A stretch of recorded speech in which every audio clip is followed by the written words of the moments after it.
ফারিয়ার নেত্রকোনা জেলা কমিটি গঠন। রিপোর্ট করেছেন এ.কে.এম. এরশাদুল হক জনি।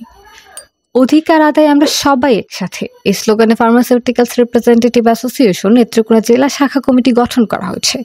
জেলা শহরের পুরাতন হাসপাতাল বিএম এর ভবনে গতকাল রবিবার সন্ধ্যায় জেলা ফারিয়ার দ্বিবার্ষিক সম্মেলন অনুষ্ঠিত হয়। এতে প্রধান অতিথি হিসেবে উপস্থিত ছিলেন নেত্রকোনা সরকারি বিশ্ববিদ্যালয় কলেজ ছাত্র সংসদের সাবেক ভিপি ও নেত্রকোনা জেলা বিএনপির সাবেক সাধারণ সম্পাদক আলহাজ আবু তাহের তালুকদার। সকল দলের অংশগ্রহণের মধ্য দিয়ে যে নির্বাচন হয়, আর সেই নির্বাচনে আমার দল বাংলাদেশ জাতীয়তাবাদী দল অবশ্যই অংশগ্রহণ করবে না। আজকে কথাটার জন্য বলছি, বাংলাদেশের রাজনীতিতে হিংসা বিদ্বেষের রাজনীতি ছিল। আজকে রাজনীতির একটা ধারাবাহিকতা ছিল। 91 সালে বিএনপি আসলো, তারপরে 96 সালে আওয়ামী লীগ আসলো, তারপরে আবার বিএনপি আসলো। এই হলো রাজনীতি পূর্ববর্তী সময়ে।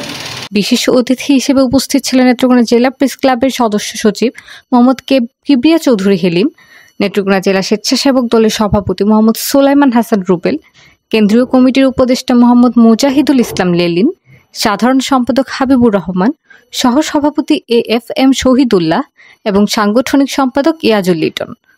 দ্বিতীয় অধিবেশনে আলোচনা সভার শেষে সর্বসম্মতিক্রমে ফার্মাসিউটিক্যালস রিপ্রেজেন্টেটিভ অ্যাসোসিয়েশন ফারিয়ার নেত্রকোনা জেলা শাখার 8 সদস্য বিশিষ্ট কমিটি গঠন করা হয়।